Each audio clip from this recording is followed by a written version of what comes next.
I pulled into Greenwood Heights just as the sun slipped behind the rooftops, turning the cul-de-sac gold in that soft, misleading way that makes everything look peaceful.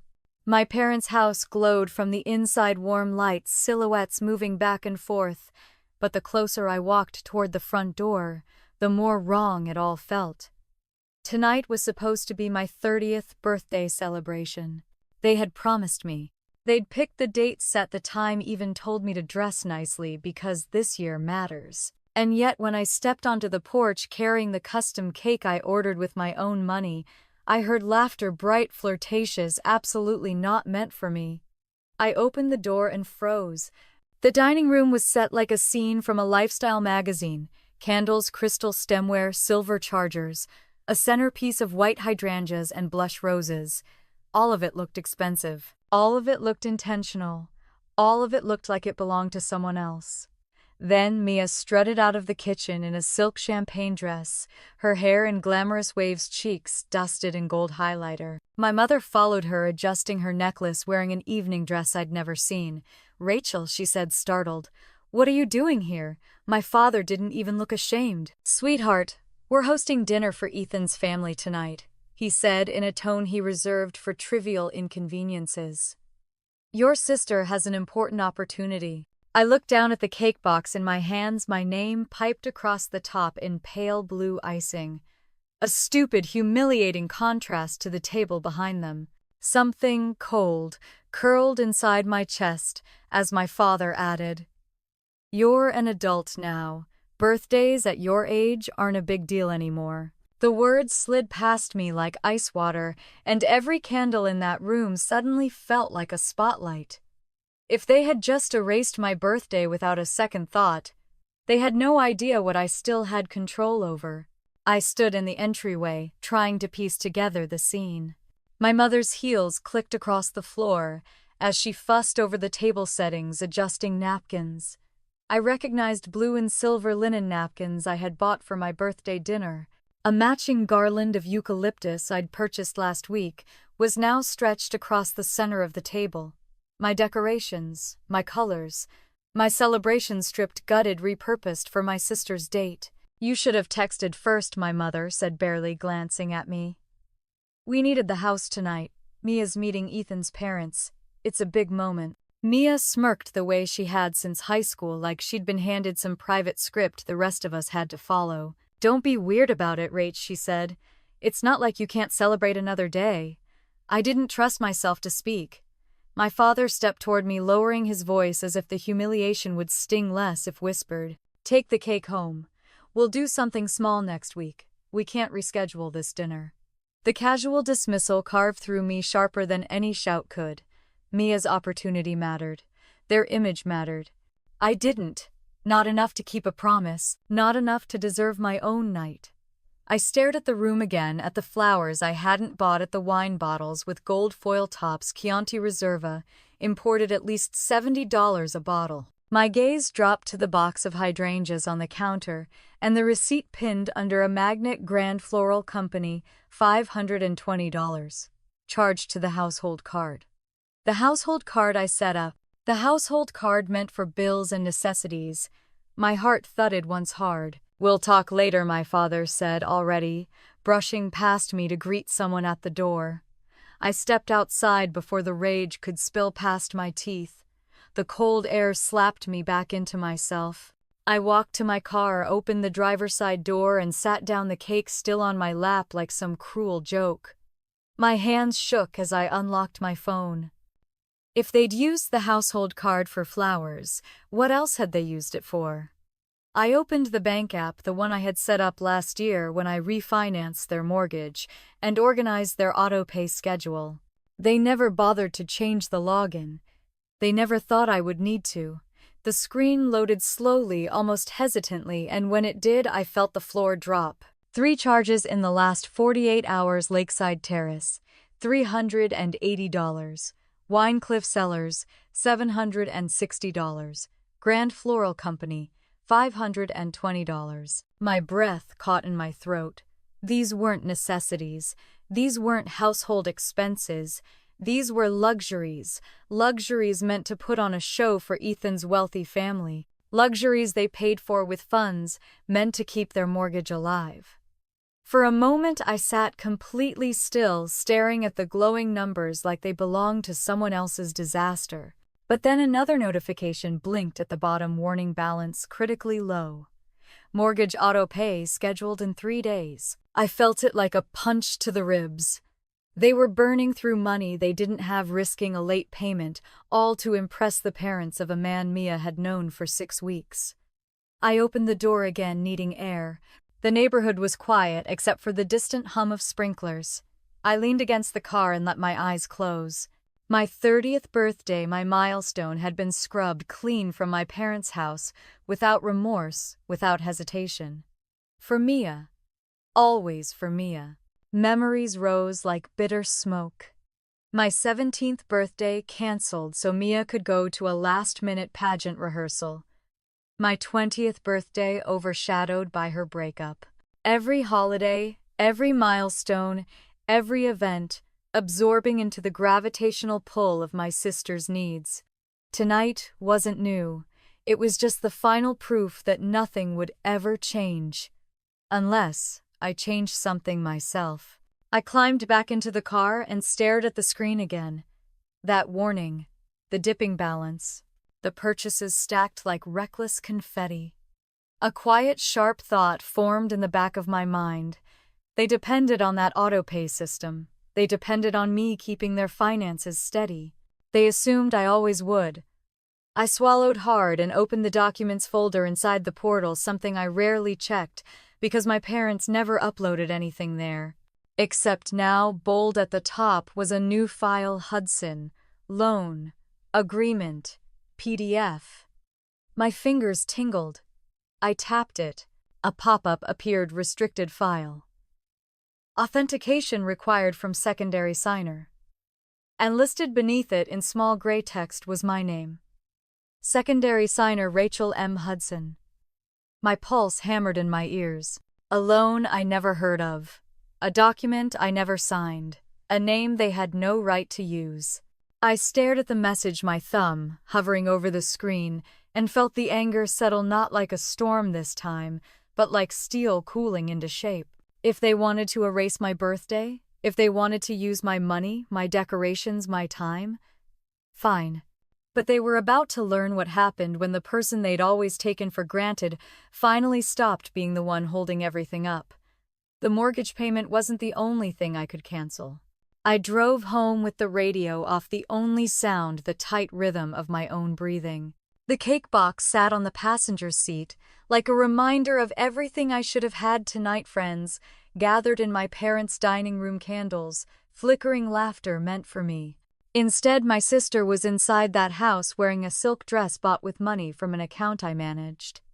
Tomorrow, for the first time in years, the mortgage payment would go through without enough funds behind it. They'd built their entire image on a foundation I held together. And now that foundation was cracking. When I reached my apartment, the quiet was almost too much. I set the cake on my kitchen counter, but I didn't open it. I didn't want sweetness. I wanted clarity. My phone buzzed with a text from Mia. Of course, she was bold enough to message me right after stepping over my birthday like a doormat. Sorry again about tonight. Things happen. Love you. The words felt like someone patting a child on the head. I put the phone down without answering. I sat at my dining table, opened my laptop, and logged into the Hudson household portal again. The first thing I saw was the bright orange alert on the homepage: balance insufficient for upcoming autopay. In the past, I would have been frantic, calculating transfers, adjusting due dates, trying to fix what they broke. Tonight, I just stared. Then I clicked the restricted loan document again. The system prompted me to verify my signature to continue. My authentic signature, the one on file in the mortgage refinance records I'd submitted myself last year. I held my breath as the PDF opened. There it was. A $48,000 personal loan from Timberline Premier Lending, one of the harshest high-interest lenders in Colorado. Payments scheduled for the next 5 years. And at the bottom, typed neatly in the signature field next to my mother's frantic, swooping handwriting, my own name. Except it wasn't mine. The slant was wrong. The spacing was wrong. The final stroke on the N was too sharp.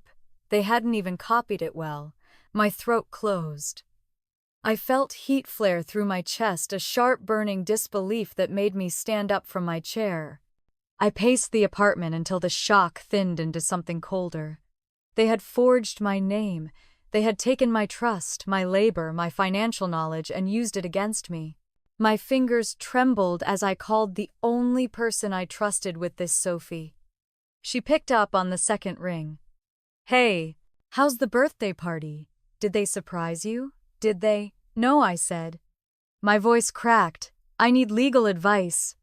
The cheer drained instantly from her tone. "Rachel, what happened? My parents used my name for a loan. They forged my signature. They took out almost $50,000. There was a beat of stunned silence.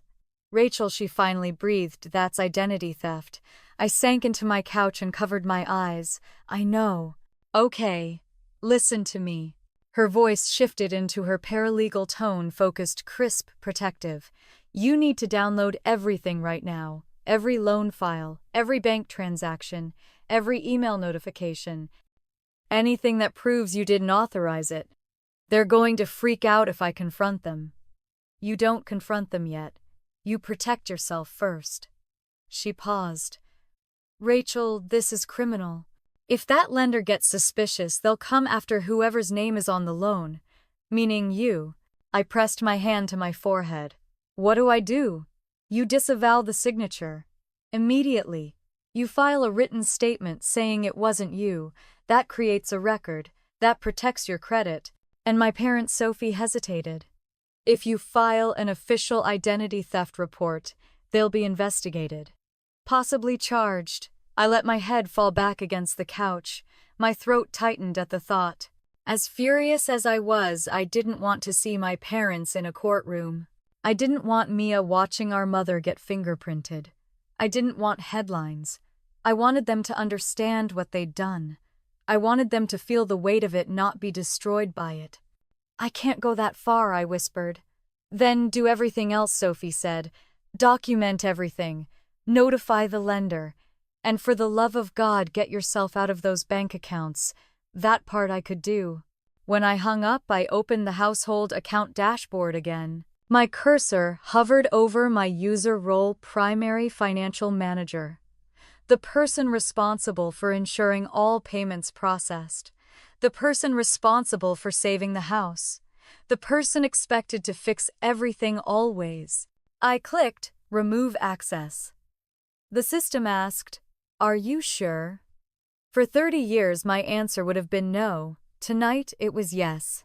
Once the confirmation flashed across the screen, I moved through the rest of the settings with steady hands, removing myself from auto-pay authorizations, deleting my saved contacts, downloading months of transaction logs, screenshotting every warning email they'd ignored. My parents had built a fantasy life of curated dinner parties and borrowed prestige, and they used my stability, my work, my money, my signature to fund it. No more. By the time I finished, it was past midnight. I leaned back in my chair, drained but strangely lighter. The air in my apartment felt different, as if I'd finally cracked open a window in a room that had been suffocating for years. Then, just as I was about to log off, I saw something I had missed earlier, a shared folder titled Hudson Priorities. I clicked it. There in a simple Excel spreadsheet was a list of goals, household expenses, repairs, savings, and another section labeled Mia's wardrobe. Priority dining out with Ethan, priority spa package, priority weekend getaway, priority mortgage payment, pending electric bill, pending Rachel will understand. My jaw clenched, my hand curled around my mouse. Rachel will understand. 3 words that summed up my entire childhood, my entire role, my entire erasure. My phone buzzed. A text from my mother. "Need to postpone tomorrow brunch. Very busy preparing for tonight. Hope you understand." I stared at the screen so long the text blurred. Hope you understand. It didn't matter if I was 10, 20, or 30, they still assumed I would fold myself into whatever shape they needed. They still assumed I would swallow disappointment for the sake of Mia's future. I powered off my laptop. And that was when another notification appeared, an automated one linked to the account. Even after my permissions were removed, upcoming payment flagged autopay will fail. A slow, startling calm settled over me. Let it. Let the mortgage payment fail. Let them face the reality they'd avoided for too long. Let the consequences hit the people who created them. For once in my life, I wasn't going to be the person who rushed in to shield them. My hands stopped shaking. My breathing steadied. The cold in my chest shifted into something harder, a boundary, a line drawn deep into the ground. They had canceled my birthday without hesitation. They had forged my name without guilt. They had believed I would stay quiet. They were wrong. The next morning, I woke to a pounding in my skull and a rawness behind my ribs, the kind that comes from crying without ever letting the tears fall. Sunlight crept between my blinds in thin, accusing lines. I stared at the ceiling for a long moment before I sat up, the weight of last night settling over me like a too heavy coat. My 30th birthday, my milestone, had slipped by with no celebration, no family, no acknowledgement. Just a forged signature, a cancelled party, and an upcoming mortgage payment hanging by a thread. My phone lit up with messages, missed calls from my parents, more from Mia, a few texts from friends asking how the party had gone. I ignored them all. I needed distance. I needed clarity. I needed to breathe. I shuffled into the kitchen, poured myself a cup of coffee, and sat at the table with my laptop open again. The numbers hadn't changed overnight. Neither had the charges, the warning messages, or the unsecured loan in my name. But something inside me had shifted. The panic was fading. What was left was resolve. I started with the basics, downloading every bank statement for the past 12 months, every email notification the system had ever sent, and every document my parents had uploaded into the financial portal. I opened a new folder on my desktop and labeled it Evidence. The word made my stomach twist, but I didn't delete it. Next, I opened the household calendar, a digital timeline my mother used obsessively. Red-marked dinner reservations, spa days for Mia, hair appointments, outings with Ethan's family. Nothing for me, not a single birthday reminder, not even a note about the dinner they'd canceled in my name. It was as if I didn't exist inside the walls of their life unless they needed something. At 10 o'clock, the phone rang. Not my cell, my work phone. The number on the caller ID was my parents'. They were using a landline. I hesitated, then picked up. Rachel, my father said. His voice was clipped, urgent. We need to talk. I took a breath. Did you get my email? What email? He barked. I closed my eyes. Of course. They never checked anything unless it screamed. It explains everything I said. The mortgage. The loan. The forgery. My mother's voice floated onto the line, high-pitched and panicked. Honey, something is wrong. The mortgage company called this morning. They said the payment might not go through, and when your father tried to check the portal, it wouldn't let him in. Did you change something? I looked down at my coffee. Yes, I said. I removed myself from the account. What? My father exploded. Why would you do that? We rely on you to keep everything organized. The words were a slap, one I'd heard my whole life. You rely on me to fix everything. I corrected. You're twisting this, he snapped. This isn't about you. We're trying to make sure Mia has a good future, and you're sabotaging it over a birthday party. A birthday party? My voice cracked. Is that really what you think this is about? What else would it be? He demanded. My hand tightened around the edge of the table. Try almost $50,000 borrowed in my name without my consent. Silence. Heavy, guilty silence. My mother broke first. Rachel, sweetheart, we were desperate. The lender needed a cosigner, and we didn't want to bother you. But you had no problem forging my name. Don't say it like that, my father snapped. We didn't forge anything. We just signed for you. That's what forgery is. The loan was temporary, he insisted. Once things settled with Ethan's family, once Mia married Rich, I said flatly. My mother gasped. Don't be cruel. Cruel, I repeated. Cruel is canceling your daughter's birthday so her little sister can flirt with a wealthy family. Cruel is using my decorations and my money without asking. Cruel is risking your house while pretending everything is fine. Cruel is taking my signature and putting it on a loan that could ruin my credit and my career. We didn't think it would matter, my father muttered. Of all the excuses that could have come out of his mouth, that one hit deepest. I sat back stunned. You didn't think it would matter. We thought you'd understand, he said. You always do. A muscle in my jaw twitched.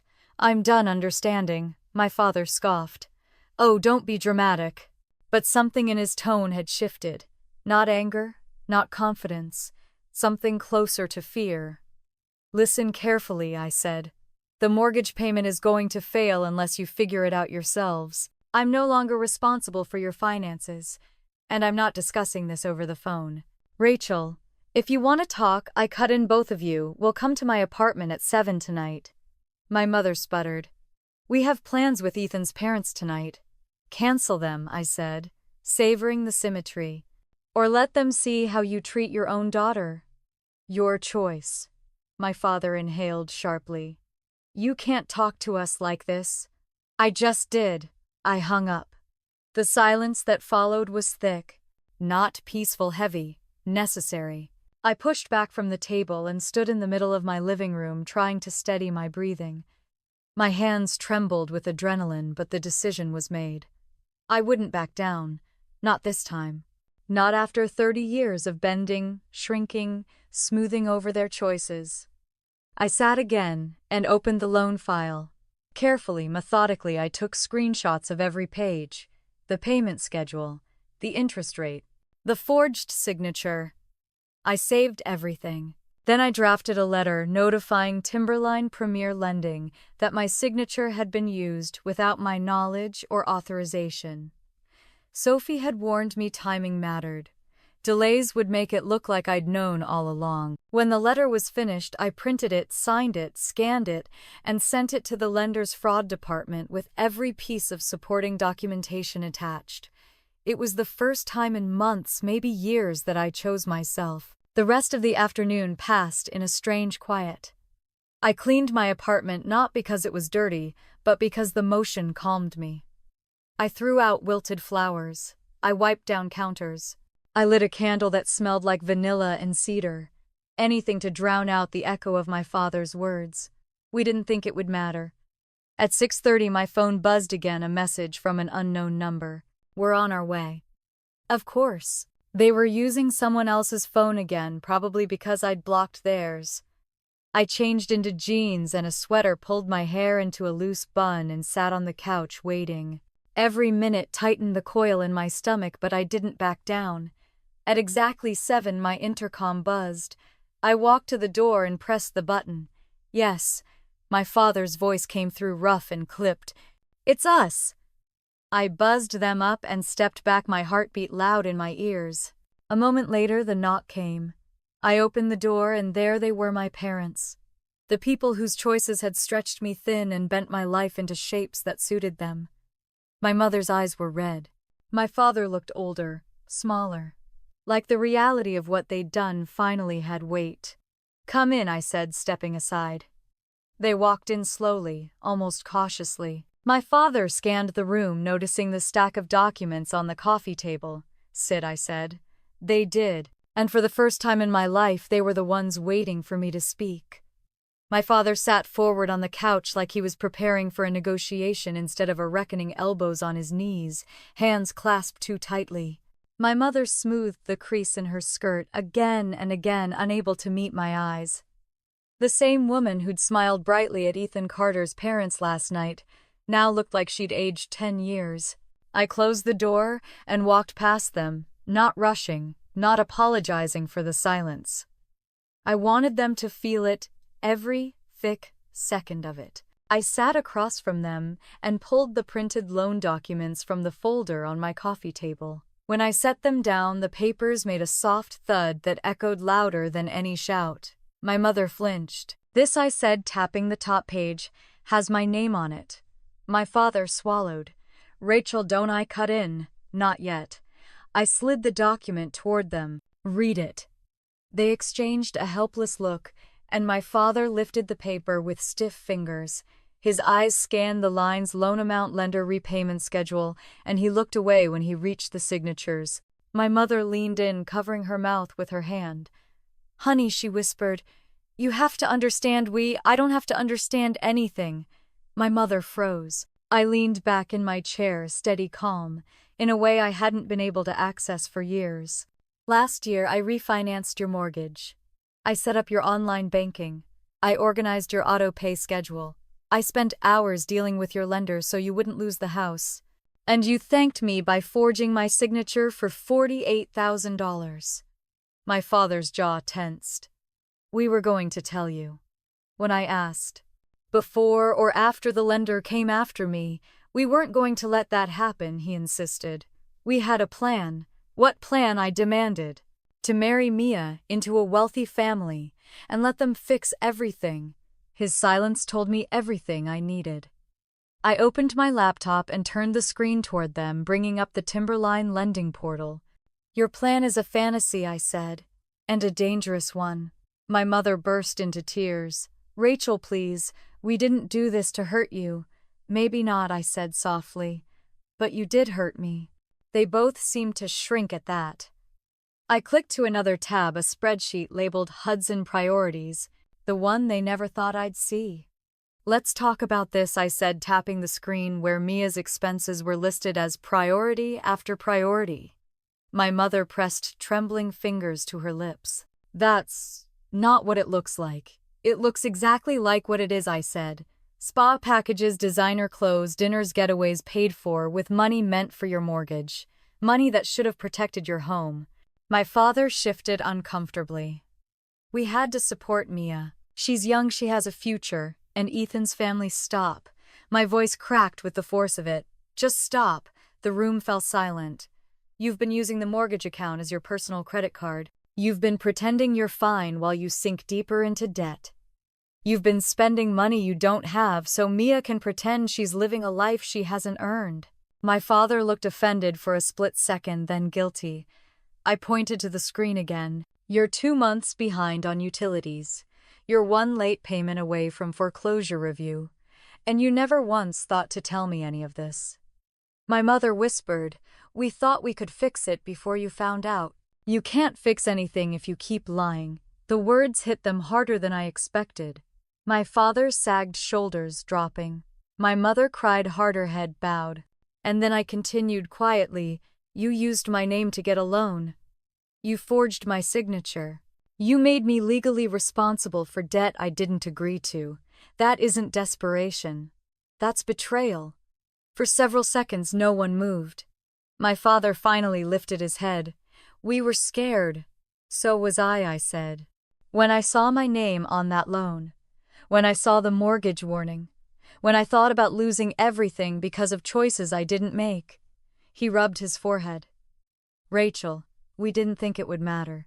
That phrase again, the one that broke something open deep inside my chest. I stood. "It matters. All of it matters." I walked to the kitchen counter, forced my breathing to steady, then returned with the binder I'd organized earlier. I set it on the coffee table, the thick stack of documents landing like a verdict.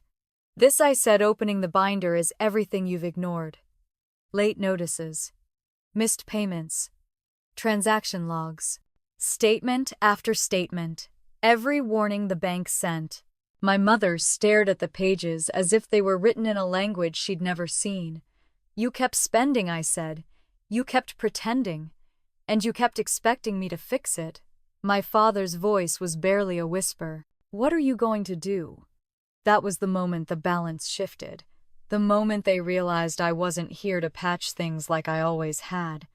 I took a breath. I already notified Timberline that the signature wasn't mine.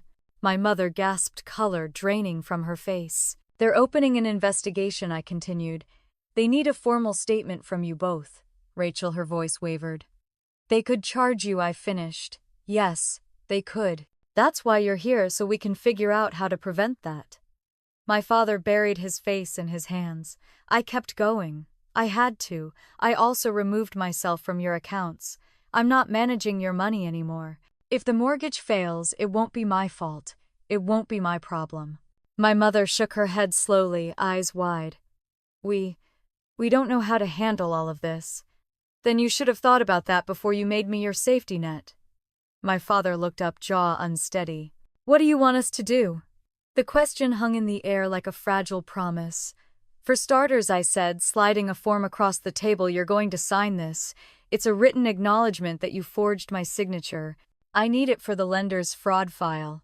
My mother recoiled like I'd slapped her. Rachel, we can't. Yes, I said. You can.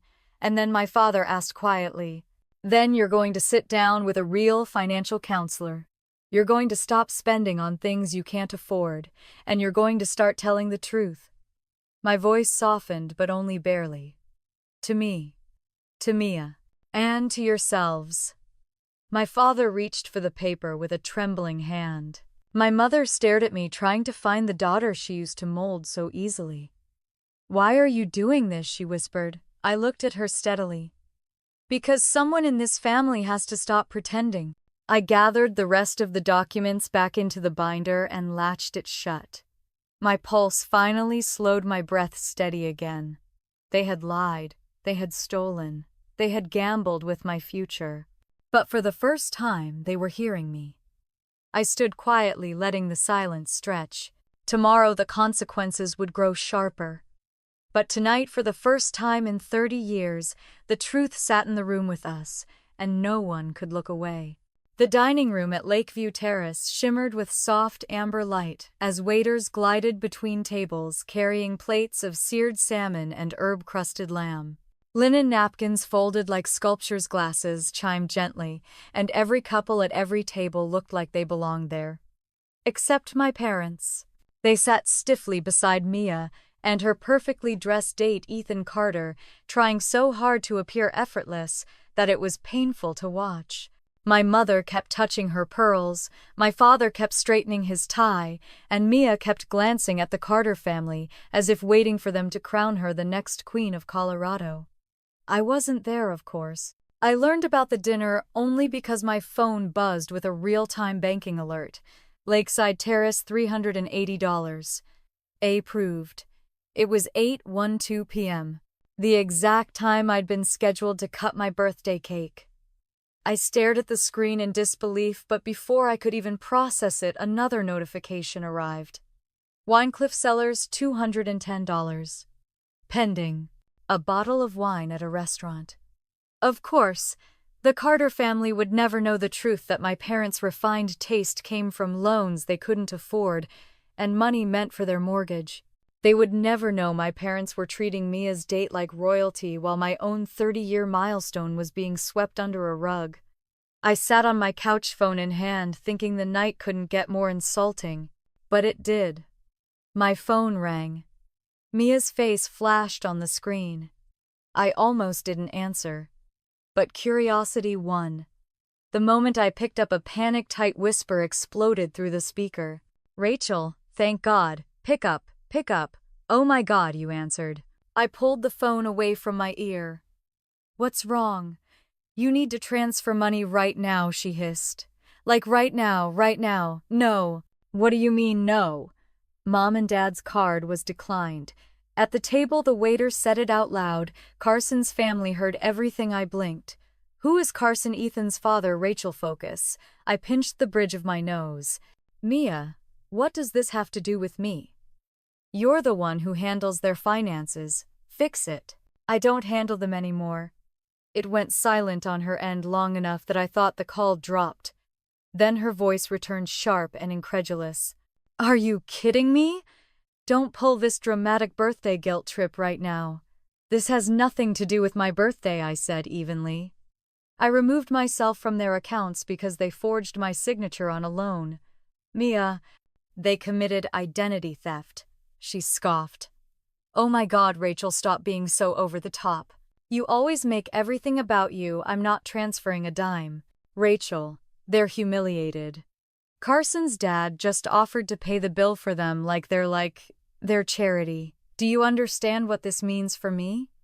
There it was, not what it meant for them. Not what it meant for the truth. Not what it meant for our family. What it meant for her.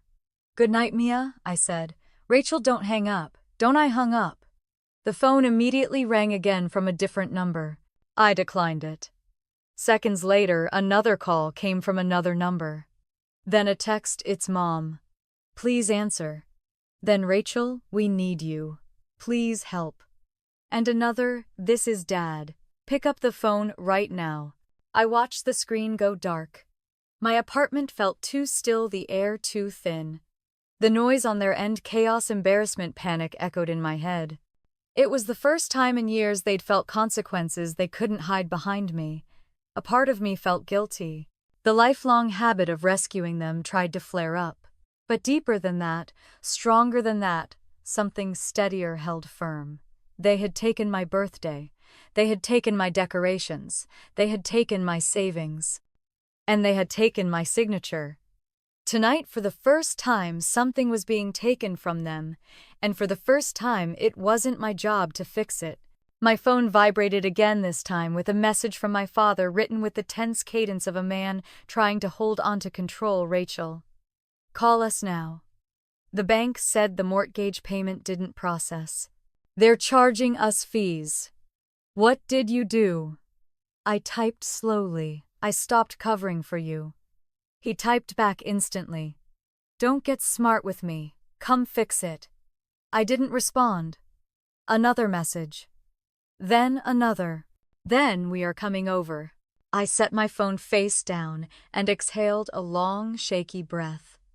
They had no idea I had already revoked my access from their accounts. They had no idea I'd already notified the lender about the forged signature.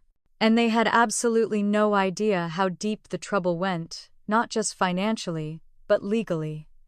I walked to my front window and stared down at the quiet parking lot.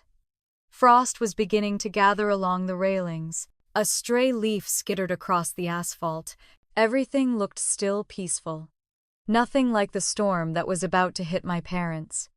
My phone vibrated again, but I ignored it.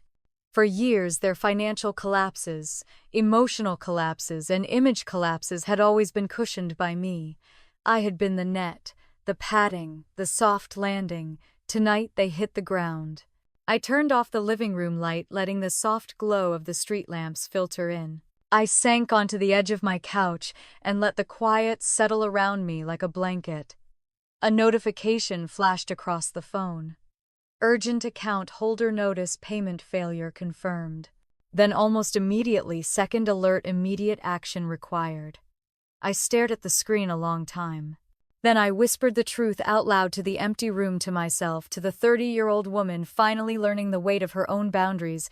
This time, they'll face the fallout they created. I placed the phone beside me, leaned back, closed my eyes, and waited for the next inevitable call. It would come. It always did. But for the first time, I wasn't afraid. I wasn't responsible. And I wasn't going to save them. The call came through my office line at 9:07 a.m., right as I was finishing a quarterly budget review.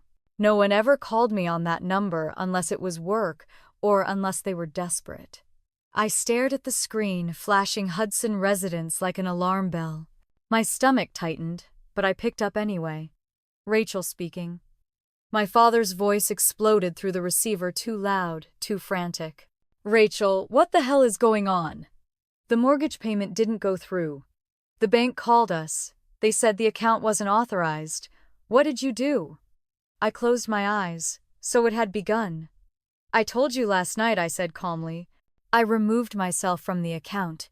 You what? He barked loud enough that a coworker walking past my office glanced in. I turned away, lowering my voice. I'm not managing your finances anymore. You can't just... Rachel, this is serious. They said we're being charged late fees. Those fees are because you spent the money, I replied. Not because I stopped cleaning up after you. A sharp inhale hissed across the line. Then my mother's voice layered over his thin, shaky, already in tears. Honey, please, please listen. We don't know what to do. We tried logging in, but the system isn't letting us access anything. The mortgage payment was supposed to go through this morning. Gerald thinks something is wrong with the portal. There's nothing wrong with the portal, I said. There's something wrong with your spending. My father cut in, voice trembling between rage and fear. Rachel, don't lecture us. Just fix it. No, I said simply. The silence that followed was so sudden, so complete, that I could imagine them staring at each other in disbelief, as if the word wasn't in my vocabulary. My father found his voice first. You're being dramatic over a birthday party that got postponed. This has nothing to do with the birthday, I snapped, finally losing the thread of patience. This is about the forged signature, the loan, the 2 missed payments before this, the thousands spent on Mia's dates, the lies, the manipulation. Another silence, shorter, sharper. My mother whispered, Rachel, forged signature is such a harsh term. It's the legal term. We were desperate, she whispered. And you didn't even tell me, I said. You just assumed I'd fix it. You always assume I'll fix it. We thought you'd understand, my father muttered the same line he'd used before. I do understand, I said. I understand that you don't see me as your daughter. You see me as your safety net. My mother started crying again, the kind of guilty sobs she saved for when she wanted someone else to fix the problem. Rachel, please, please help us. If we lose the house, if I repeated. If you're 1 missed payment away from default review, and you've already missed 2 warnings. This was coming whether I stepped in or not. We didn't know, she cried. That's because you didn't look. My father let out a shuddering breath. So this is it. You're abandoning your family over what money? No, I said. Over betrayal. I heard something slam, maybe a fist on a counter, maybe the phone hitting a table. Then my father growled. You can't do this to us. We have plans.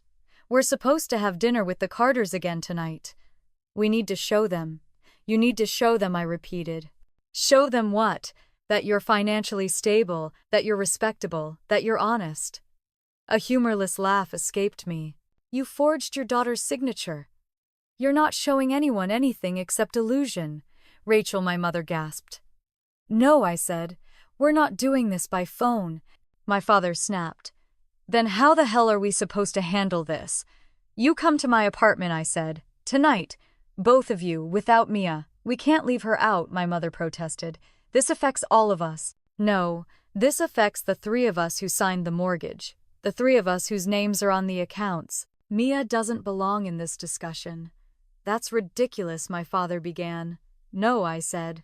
What's ridiculous is you draining your mortgage account to buy my sister designer dresses while pretending you're managing your debts. My father exhaled shakily. We're terrified, Rachel. We could lose the house. You should have thought of that before you gambled with your finances. And you're just going to let this happen, he demanded. I'm going to let you experience the consequences you created. We raised you, he snapped. We clothed you. We fed you. And this is how you repay us. I closed my eyes and breathed in slowly. You didn't raise me to be your bailout plan. You raised me to be invisible, a beat of complete, stunned silence. Then my father said, softer this time. What do you want from us? 7 o'clock, I said. My apartment. No excuses. He hesitated. And what if we don't show up? Then the lender will proceed with the fraud investigation, I said. And the next call you get won't be from the bank. It'll be from the police. My mother made a wounded, terrified sound. My voice didn't shake. 7. Don't be late. I hung up. I sat there for several seconds, breathing through the tremor in my hands. My office suddenly felt too small. I stood and walked to the window. Outside traffic flowed down Franklin Street in steady lines, everyone else moving through a normal Thursday morning while my childhood cracked open like an old bone. For the rest of the workday, I should have been focused on budgets and projections, but my mind spun in circles. Legal consequences, missed payments. The phrase forged signature looping over and over. My email chimed, pulling me back to the present. Subject: mortgage payment failure. Immediate action required. There it was, black and white. Official. I clicked it open. Your payment has failed due to insufficient funds. Late fees have been applied. A default review may begin if payment is not resolved within 48 hours. For a moment, my breath froze. Then I felt something else. Relief. Relief because for once this was not my crisis. At 6:58 p.m., my apartment buzzer rang. I pressed the intercom. Yes, my father's voice raw and strained. We're here. I buzzed them in. Their footsteps echoed down the hallway. When I opened the door, they stood there looking smaller than I ever remembered them. My father pale, my mother clutching her purse like a lifeline. Come in, I said. They stepped inside. My father's eyes went straight to the binder of documents on my table, his shoulders stiffening. My mother wiped her eyes with trembling fingers. What now? She whispered. I sat across from them, folding my hands. Now, I said, we talk about the truth. And for the first time in my life, they were the ones bracing for impact. My father sat on the edge of my couch as if he expected it to collapse under him. My mother perched beside him, back stiff, hands clenched so tightly around a tissue that it was already shredded. Neither of them looked at me when I closed the door. They stared at their knees or the floor or the coffee table where my binder of documents waited like a silent judge. I didn't sit right away. I stood across from them and let the quiet settle thick, uncomfortable, unbreakable. For once they would feel the weight instead of me. Sit down, Rachel, my father muttered without looking up, slipping into old habits. I didn't move. No. That single word snapped both their heads up. I walked toward my armchair, sat, crossed one leg over the other, and leaned back. I didn't rush. I didn't soften my expression. I let them see exactly how calm I was, because calmness meant control, and they finally understood I had it. We're here, my father said stiffly. Now talk. I opened the binder, turned it around, and slid the top page toward them. This, I said, is your loan agreement. My mother swallowed hard. My father didn't reach for it. Look at the signature, I continued. My mother's hands shook so violently she didn't dare touch the paper. My father finally lifted it, eyes darting to the bottom line. He stared at the signature for a long time. That's your name, he said weakly. That is my forged name, I corrected. My father looked away, jaw tightening. My mother whispered, It only looks forged if you want it to. The absurdity made my mouth fall open in disbelief. Are you hearing yourselves? We were under pressure, she insisted. We had to act quickly. The lender was strict, the timing was tight, and I asked. And forging my identity seemed easier than asking for my consent. My mother pressed a hand to her forehead. Rachel, sweetie, we thought. I cut her off. Stop calling me sweetie to soften what you did. My father's nostrils flared. This attitude is unnecessary. No, I said. It's overdue. I reached for my laptop, tapped a key, and turned it so they could see the screen. The Timberline lending portal glowed back at them. Red text flagged the account signature discrepancy under investigation. My mother gasped. My father blinked like the words made no sense. You reported it, he whispered. I had to, I said. If I didn't, I would legally be responsible for your debt. My mother shook her head. You didn't give us a chance to explain what I asked.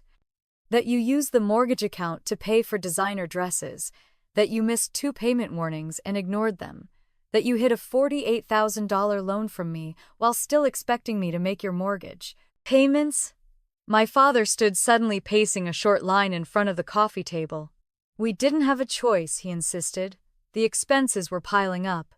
Mia needed support. She had to look her best for Ethan's family. They're well connected. Her future. Her future, I echoed. Always her future. My mother flinched. I tapped the spreadsheet on my laptop and scrolled to the notes section highlighted in yellow. Mia's future equals priority, Rachel will understand. I've found this in your files, I said. Let's talk about it. My mother began to cry silently. We didn't mean it that way, she whispered. We just wanted to make sure Mia had opportunities, and you didn't care what it cost me. My father whirled around. This isn't fair. You don't know what we've been dealing with. You didn't give me a chance to know, I said. You locked me out emotionally, but dumped every financial burden on me. You trusted me enough to handle your mortgage, but not enough to tell me you were sinking. And you trusted me enough to use my identity, but not enough to ask for my permission. My father's breathing grew shallow. My mother wiped her eyes with trembling fingers. Rachel, she whispered, we are sorry. We made mistakes. Mistakes are forgetting a bill, I said. Mistakes are misplacing a receipt. Forging someone's name is not a mistake. Before either of them could speak, there was a knock on my apartment door. Sharp, angry, familiar. My father went pale. That better not be. It is I said. The knock came again louder. Rachel, open the door, Mia. My father groaned into his hands. My mother pressed her fingers to her lips. I walked to the door without looking at either of them. Mia stood there, eyes wild, mascara smudged, breath quick like she'd run up the stairs. What did you do? She demanded the instant she saw me. Ethan's parents think we're broke. They canceled dinner. They said they need time to reassess things. This is your fault. I raised an eyebrow. My fault. Yes, she yelled. They said Dad's card declined last night. They said something about accounts being unstable. Why didn't you fix it? Why are you doing this? Her voice cracked, not with anger this time, but with fear. I stepped aside. Come in. She stormed past me, stopping short when she saw our parents hunched on the couch. Oh my God, Mia whispered, pointing at the documents. Is that real? Was there actually a loan? Are we? Her voice trembled. Are we in trouble?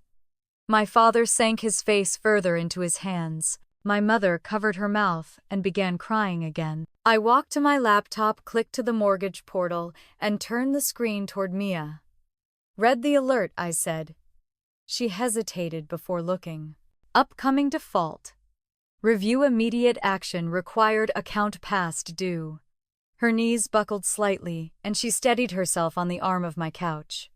No, she whispered. You told me everything was fine. My mother let out a sob. We didn't want you to worry, sweetheart. Stop. Calling us sweetheart. Mia snapped, tears burning down her cheeks. You lied to me. You lied to both of us. You made me think everything was perfect while you were drowning, and you made Rachel fix everything alone. My mother froze. My father finally lifted his head. His face was blotchy, his eyes glassy with shame. We didn't know what else to do, he murmured.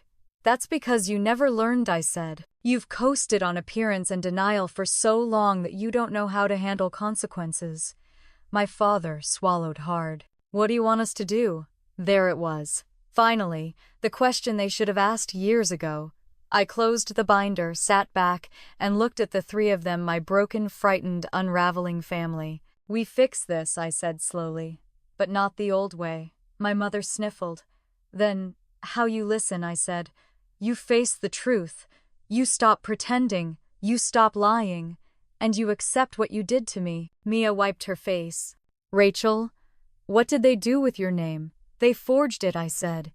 On a $48,000 loan. Mia gasped, covering her mouth. That's Mom, Dad, that's a crime. You could go to jail. My father didn't argue. My mother didn't deny. For the first time in my life, they were silent, and not because they wanted me to be quiet, but because they were finally forced to hear me. I took a steady breath. Now we talk about what comes next. And three heads lifted toward me, not with dismissal, not with annoyance, but with something new. Fear. And for the first time, respect. My living room felt smaller than it ever had, crowded, overheated, stuffed with truths that had been boxed away for years. My father sat rigidly on one end of the couch. My mother hunched beside him, both hands wringing the hem of her blouse. Mia stood near the window as if unsure whether to run or collapse. And in the middle of them, on the coffee table, lay the loan documents, the bank warnings, and the spreadsheet that had shattered everything. For once, every pair of eyes in the room was fixed on me. I pulled my laptop closer and clicked open the mortgage portal again. The red banners flashed across the screen like warning flares. "Let's continue," I said. My father cleared his throat. "Rachel, please. We know things are bad, but we didn't understand how bad." "You didn't want to understand," I replied. "Understanding would have forced you to stop." My mother flinched at that. "We were trying to manage things, you weren't managing anything," I said. "You were pretending." Mia rubbed her arms as though she were suddenly cold. I don't get it. How could you hide all of this?" "From me. From Rachel." Her voice cracked on the last word. My mother reached toward her daughter, but Mia stepped back. "No, I want the truth first." My father exhaled slowly like he'd been punched. "We thought we could fix everything before you two found out." "Fix it by forging my name?" I asked. My father looked down. Shame rolled off him in waves. "I trusted you," I said, "even when you didn't trust me back." Mia's voice shook. "Wait, what loan? How long has this been happening?" I clicked the loan file open again and spun the screen toward her. 6 weeks. She bent over the laptop, eyes widening as she scanned the numbers. 48,000? Her voice trembled. And that's your name." "My forged name," I corrected. Mia slapped her hand over her mouth. Her voice broke into a jagged whisper. "Mom, Dad, how could you do that to her?" My mother began to cry again. "We were falling behind. We needed help. Rachel always helps." "Not like this," Mia cried, stepping back as if the whole room was contaminated. "You can't just steal her identity, that's illegal." "We know that now," my father snapped defensively. "You knew it then," I replied. Silence dropped like a stone between us. I took a breath. "Let's go through everything." I opened the spreadsheet titled Hudson Priorities. The yellow highlighted notes glared back at them.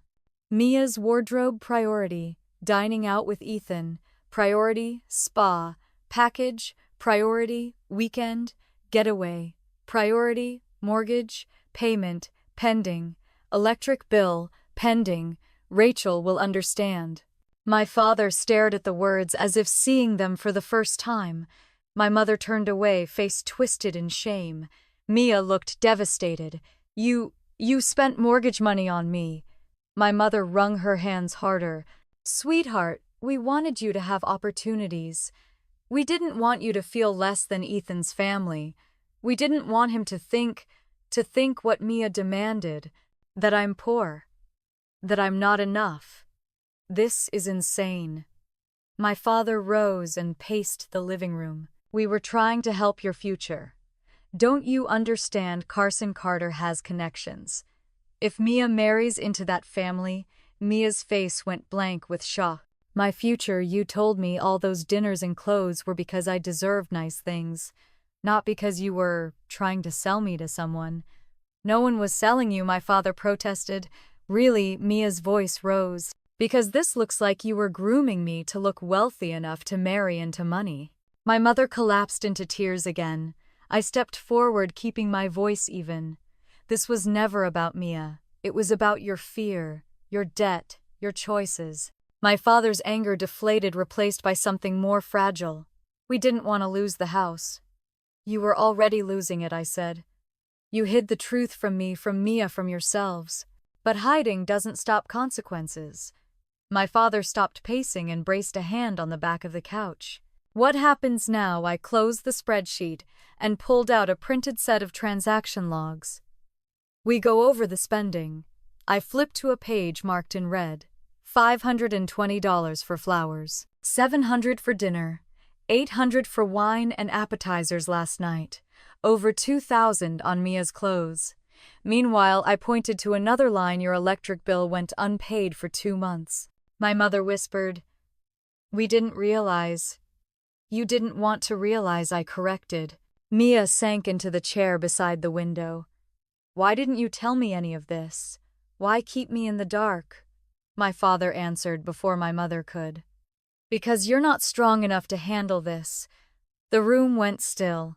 Mia stared at him like he'd slapped her. Not strong enough, it would have stressed you, he mumbled. Something in Mia broke, but not in the fragile way I was used to. Her expression hardened pain, sharpening into clarity. I'm not a porcelain doll, she said. I can handle the truth. What I can't handle is being lied to. My mother tried again. Mia's voice cracked like a whip. This whole family has been built on lies. You've treated Rachel like a safety net and me like a project. My father sank onto the couch. We thought, stop saying that, she snapped. You thought wrong. For several seconds no one spoke. Then I moved quietly back to the coffee table and shut my laptop. We're done reviewing the past, I said. Now we deal with the present. My father lifted his head wearily. What does that mean? It means, I said, you accept what you've done, fully, without excuses, without pretending, and then we decide how to move forward. My mother reached for my hand. Rachel, do you hate us?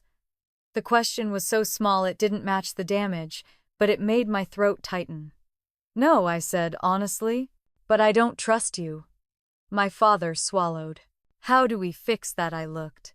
At all three of them, Mia trembling but awake in a way she'd never been. My mother frightened and ashamed, my father stripped of all his bluster. You start by telling me the whole truth, I said. Every debt, every missed payment, every lie you told yourselves. My father nodded slowly. Okay? And then he asked? And then I said you do exactly what I tell you. Mia looked up, her voice steadier than before. I'll help, she said. Whatever we have to do, I'll do it. This is our mess. My mother let out a sob of relief. My father closed his eyes and whispered, We'll follow your lead.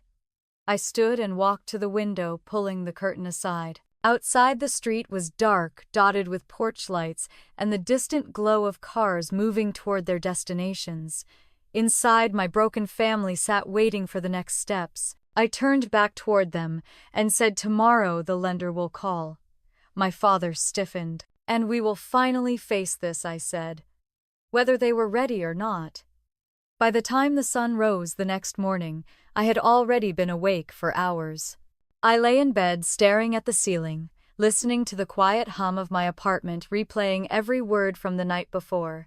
My parents sitting on my couch as if the cushions were made of glass. Mia shaking, angry, terrified. The loan documents spread across my coffee table like evidence at a crime scene. Today the lender would call. Today everything would move from confrontation to consequence. I finally sat up, dragged myself into the kitchen and made coffee. My hands shook as I poured it, not from fear, but from the adrenaline of knowing the next chapter was coming, whether we wanted it or not.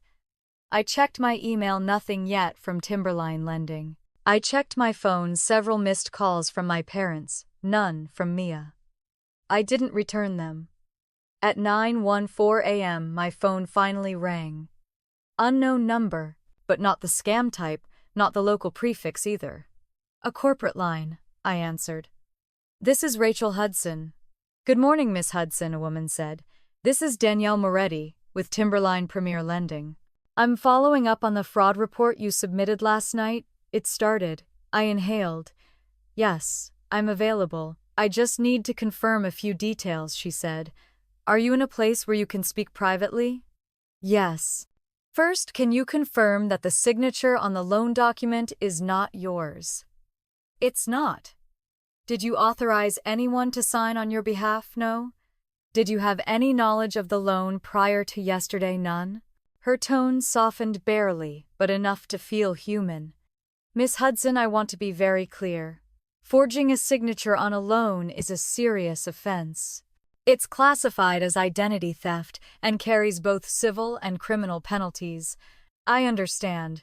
We will need to contact the primary borrowers. We'll inform them that the loan is being frozen pending investigation. My stomach tightened. What does that mean for them? It means the money previously disbursed is now locked. No withdrawals, no spending, no restructuring.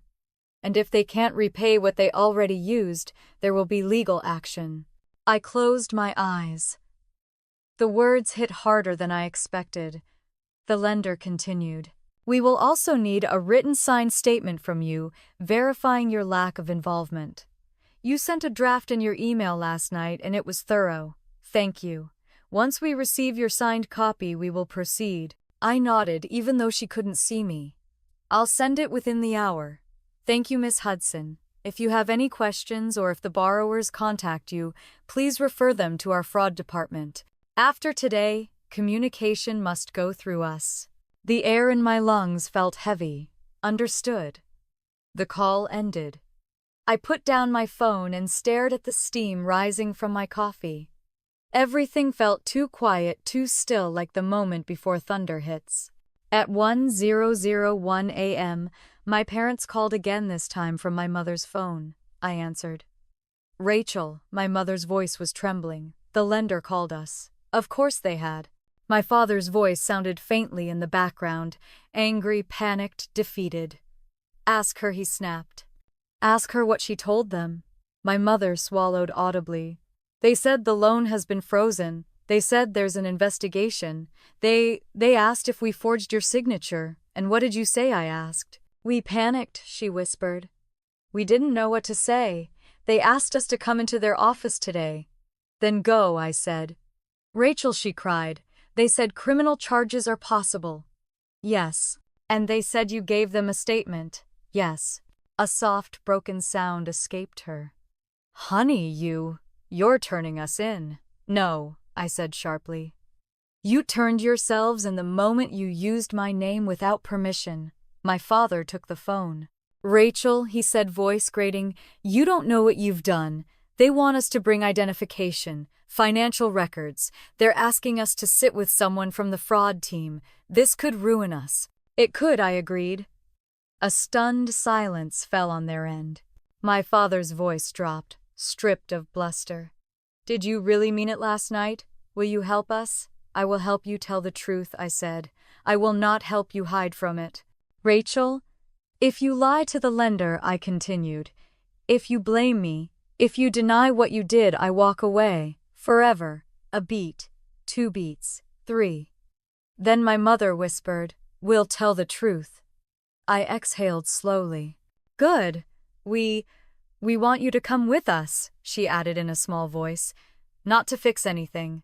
Just to be there. Part of me wanted to say no. Part of me wanted to protect myself. But another part, the part that had spent 30 years trying to be chosen, understood their fear too clearly. I'll meet you at Timberline at noon, I said. I ended the call before they could say more. By the time I pulled into the lender's parking lot, my parents were already standing on the sidewalk. They looked exhausted. My father's eyes were red, my mother's mascara smudged. When I stepped out of my car, they walked toward me like 2 people approaching a cliff. Inside the fraud investigator, a woman named Erica led us to a small conference room. She looked younger than my parents, but older than me. Serious, professional, efficient. Thank you for coming, she began. We'll go through this step by step. She turned to me first. Miss Hudson, thank you for your cooperation. You may sit, but you will not be asked any questions today. She turned to my parents. Mr. and Mrs. Hudson, the purpose of this meeting is to give you an opportunity to explain how this signature came to be on a legally binding loan document. My father stared at his hands. My mother's lip quivered. Let's begin, Erica said. Did either of you sign this document on behalf of your daughter? My father inhaled shakily. Yes. And did you have her permission? He hesitated just long enough to make my heart stop. No, he finally whispered. We didn't. My mother wiped her eyes. We were behind on everything. We were scared. We thought Rachel would help us if she knew. But you didn't ask her, Erica said calmly. My mother shook her head. No. Why, my father's voice broke. Because we were ashamed. Erica nodded, slowly typing notes. Acknowledging that is important. My mother sobbed softly. My father's shoulders shook. For the first time in my life, I watched them face consequences without reaching for me, without asking me to absorb the blame. It was heartbreaking and necessary. After the meeting, we walked out into the cold air. My mother clung to her coat, shivering. My father looked hollow. They turned to me, both of them unsure, afraid, changed.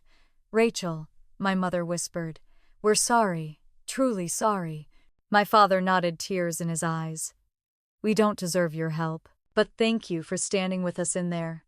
I crossed my arms. "This isn't forgiveness, not yet, and it doesn't erase what happened." "We know," my father said quietly. "But it's a start," my mother added. I nodded once. But inside something shifted. Not relief, not victory. Something like gravity redistributing itself. For the first time in my life, my parents were learning how to stand up on their own.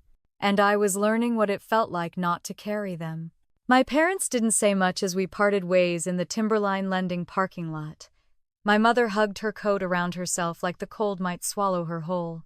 My father stood beside her, hands shoved into his pockets, the weight of the fraud investigation hanging visibly across his shoulders. They looked smaller than I'd ever seen them, like the truth had stripped away the armor they'd worn for years. But the consequences were only beginning. That afternoon, I forwarded the last of the documents the lender requested. Screenshots, email threads, identity verification scans. Everything meticulously organized in a folder titled Hudson Fraud Case. The click of every upload felt final, like sealing the lid on a box that could never be reopened. Just after 4 p.m., my phone buzzed with a text from a number I hadn't seen in days. "Mia, can we talk?" I stared at the message, hesitating. I wasn't angry with her, not anymore, but there were layers to unravel, and none of this was going to be simple. After a moment, I replied, "Rachel," when her answer came immediately. "Mia, now, I'm outside your building." I looked out my window, and there she was, standing at the entrance, arms wrapped around herself, looking lost. I let her in and met her in the hallway. Her eyes were swollen, and she carried a paper bag in both hands. "I brought food," she said quietly. "From that Thai place you like. The one no one else remembers you love." I let out a breath I didn't realize I was holding and stepped aside. "Come in." She set the bag on my kitchen counter and hovered awkwardly as I unpacked it. 2 orders of pad see ew, spring rolls, soup, comfort food. We ate in silence for a few minutes before she finally spoke. "I didn't know," she whispered, "about any of it." I put my fork down. "I know." She looked up sharply. "No, you don't. I mean, I really didn't know. I thought Mom and Dad were managing. They told me everything was fine, that they were stable. They said you were overreacting sometimes, but that they had it under control." I blinked. "They told you I overreact?" Mia winced. "Yeah. They said you worried too much, that you stressed over little things, that you were being dramatic when you warned them about overspending." I sat back stunned. So that was the narrative they'd given her. It explained everything: the years of casual dismissal, the constant subtle digs, the way Mia never seemed to understand the pressure I carried. I took a slow breath. "Mia, they weren't malicious, just in denial. And denial is contagious." She nodded, eyes filling. "I think I wanted to believe them. I didn't want to think that everything was fake.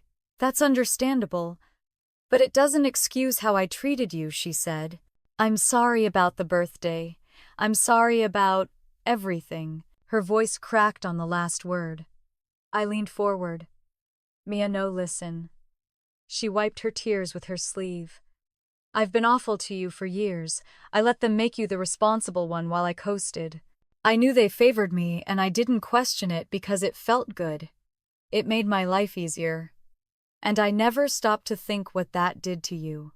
Her confession knocked the air out of me. It wasn't defensive. It wasn't performative. It was raw, honest. "Mia," I said softly, "we were kids. They built a system and we all played into it. We didn't know any better. But I'm an adult now," she whispered. "I should have known better." She wiped her nose and laughed shakily. "You know what's messed up? I'm jealous of you." I almost choked. "Jealous of me?" "Yes." She shrugged helplessly. "You have a real life, a career, Friends who didn't bail on you the second they saw your parents' bank account. You pay your own bills. You made something of yourself without needing to impress anyone. I stared at her, struck silent. I've been surviving on attention, she said. Approval. Clothes. Dates. Men who liked the version of me Mom and Dad decorated. Not the version of me that's actually real. I leaned back slowly. And who is the real you? She hesitated. Then, I don't know, she whispered. But I'm ready to find out. The room felt different after she said it. Softer, heavier, like something in both of us had cracked open in the same place. I nodded. Then let's figure it out together. She let out a shaky laugh. God, I don't deserve you. No one deserves family, I said. We just try.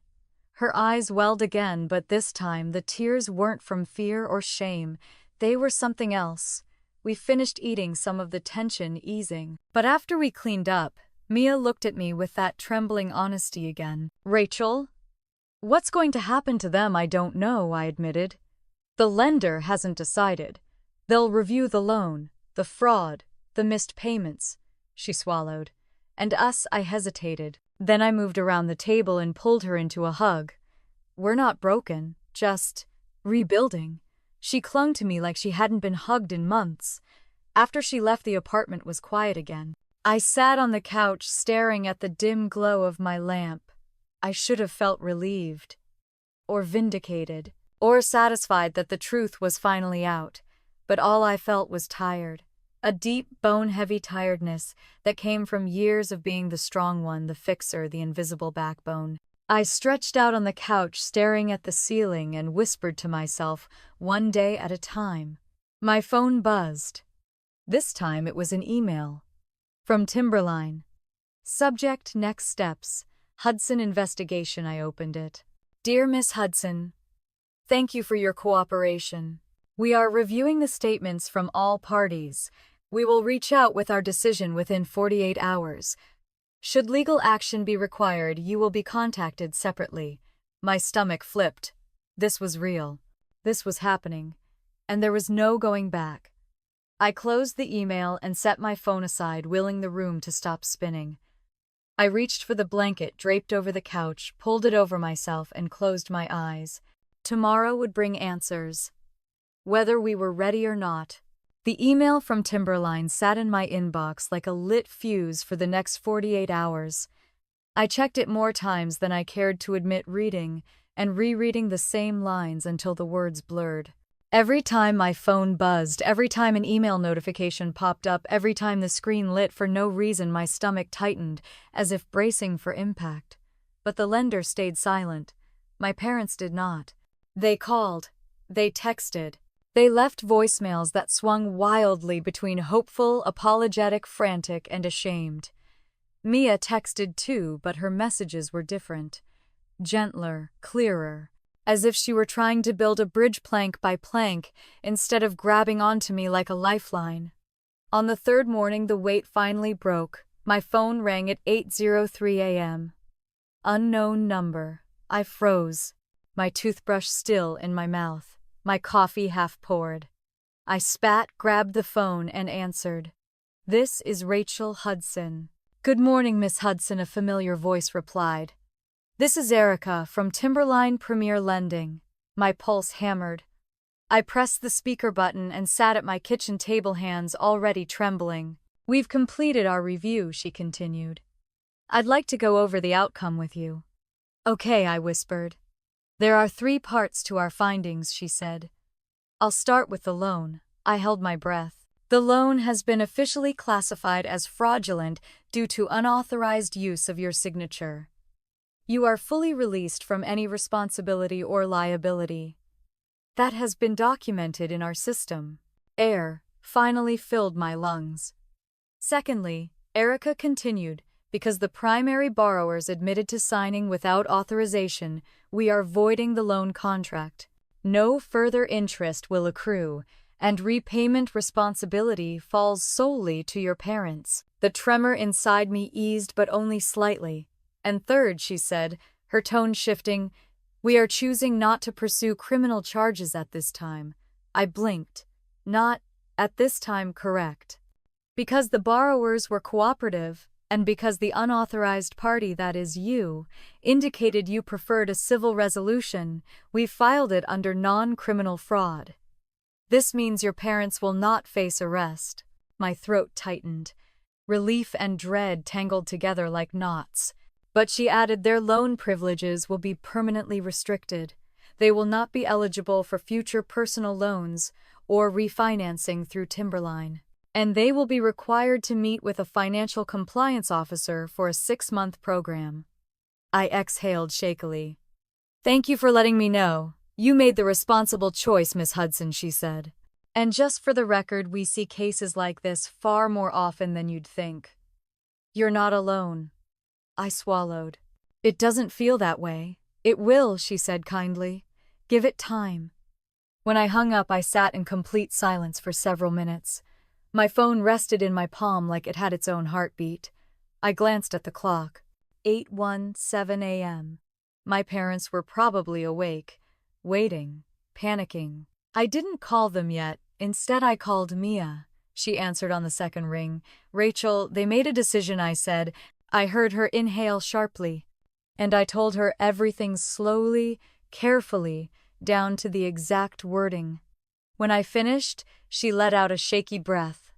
Okay, she said softly. Okay, that's honestly better than I expected. They're restricted now, I added. No new loans, no refinancing, and they need to go through a financial program. Good, she whispered. They need that. They need structure. They need someone who isn't you. The truth of that sentence settled between us like a warm blanket.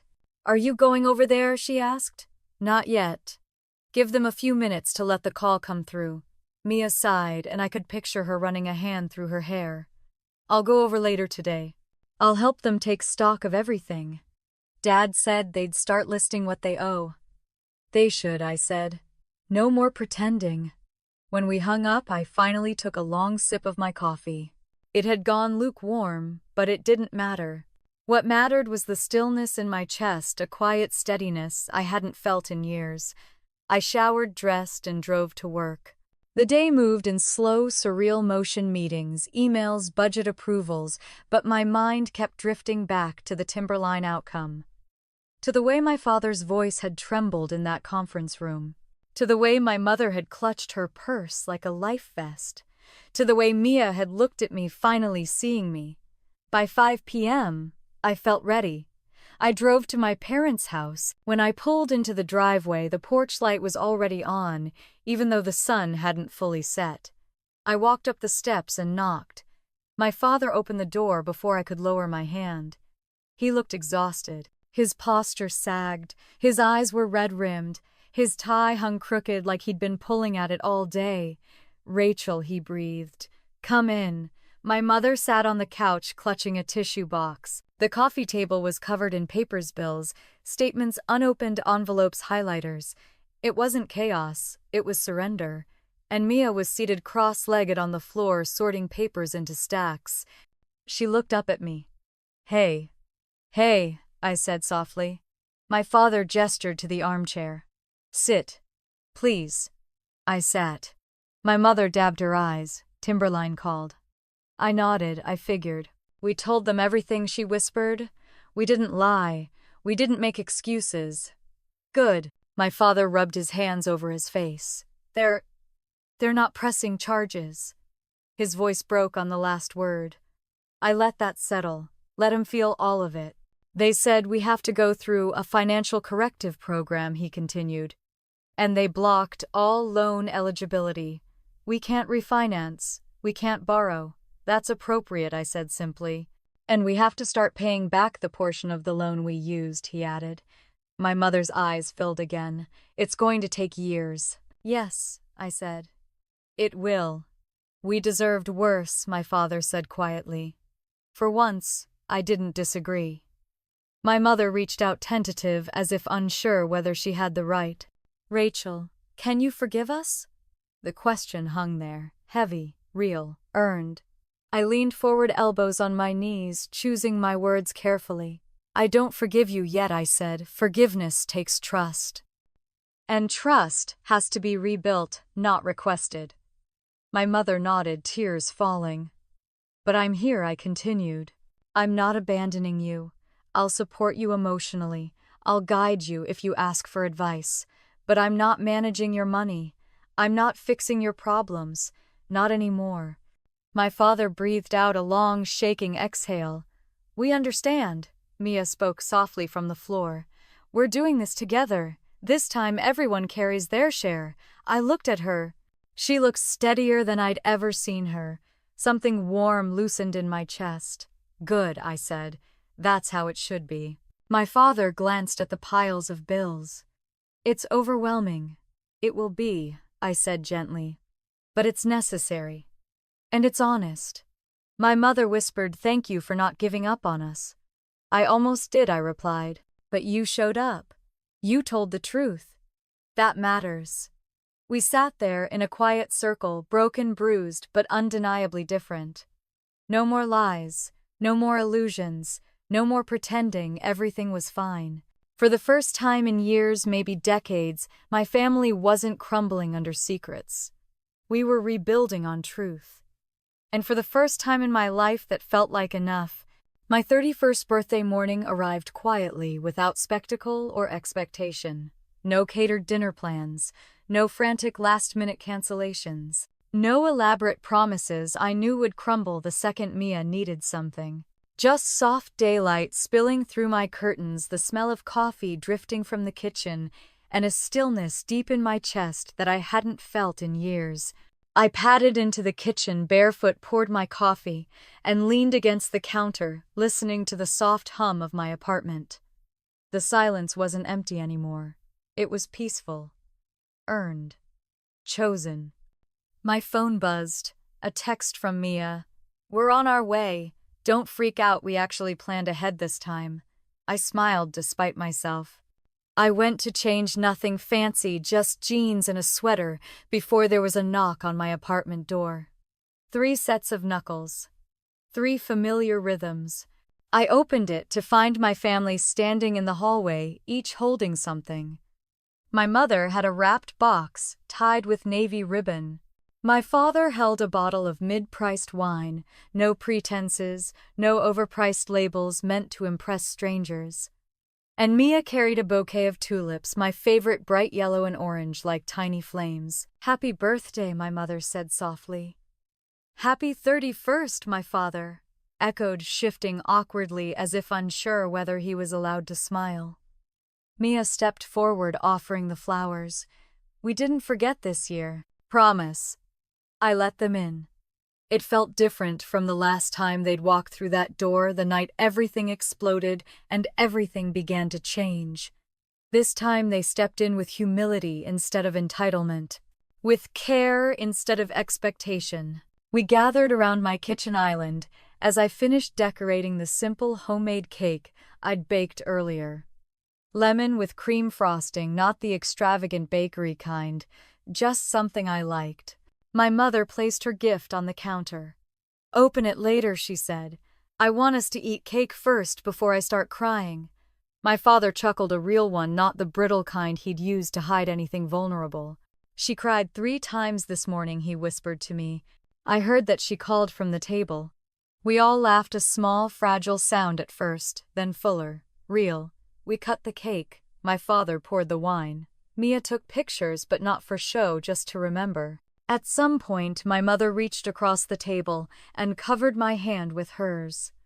Rachel, thank you for this year, she said. Thank you for staying. Thank you for giving us the chance to do better. My father nodded, his expression sober. We won't pretend things are perfect. They aren't. But we're working, every day. We did the 6th session of our financial program yesterday, Mia added, proud. Dad has a budgeting app now. Mom stopped using store credit cards. And I got a part-time job at a preschool. That last part made me perk up. Really, Mia, that's great. She shrugged, cheeks pink. Turns out I like kids more than rich men. I snorted. Shocking revelation. Hey. She laughed and tossed a napkin at me. The atmosphere softened into something warm and familiar, but healthier than it had ever been. There was still history, still pain, still a long road ahead, but no one was pretending anymore. No one was hiding behind money we didn't have or standards none of us agreed to. After we finished eating, my mother pushed the gift toward me. "Open it now," she urged. Inside the box was a leather-bound journal with my name embossed on the front. Simple, elegant, thoughtful. "We know writing helps you," she said. "And we wanted you to have a place for your story, your truth." My father reached into his coat and pulled out an envelope. "This is for you too." I opened it. A finalized statement from Timberline loan fully repaid. Account closed. My throat tightened. "You paid it off already," he nodded. "We didn't want you carrying that burden for another year." My mother wiped her eyes. "We're not done getting better. But we're not going back to who we were." For the first time, I believed them. We spent the rest of the afternoon talking. Not about image, not about money, not about Mia's relationships or my career or mortgage payments or debt. We talked about small things, real things, things that didn't crumble under scrutiny. When they finally left hugging me tightly at the door, my apartment felt full but not heavy. I cleaned the dishes, put the journal on my bookshelf, placed the tulips in a vase, and sank onto my couch. My 31st birthday wasn't glamorous, it wasn't extravagant, it wasn't dramatic, it was genuine. And for someone like me, someone who had spent decades being invisible inside her own family, that meant more than any party ever could. I stared out the window as the sky shifted from afternoon gold to soft lavender. A year ago, everything fell apart. My identity was stolen, my birthday was erased, my financial security was put at risk, my trust was shattered. But sometimes things have to break before they can be rebuilt with honesty. And sometimes setting boundaries is the most loving thing you can do, not just for yourself, but for everyone else, too. As I sat in the quiet glow of my living room, I whispered the truth. I'd learned the hard way. Some cancellations save your life more than celebrations ever could.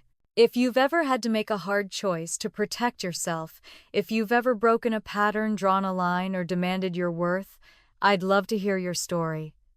Share it in the comments. And if this journey resonated with you, don't forget to like this video and subscribe for more stories just like this one.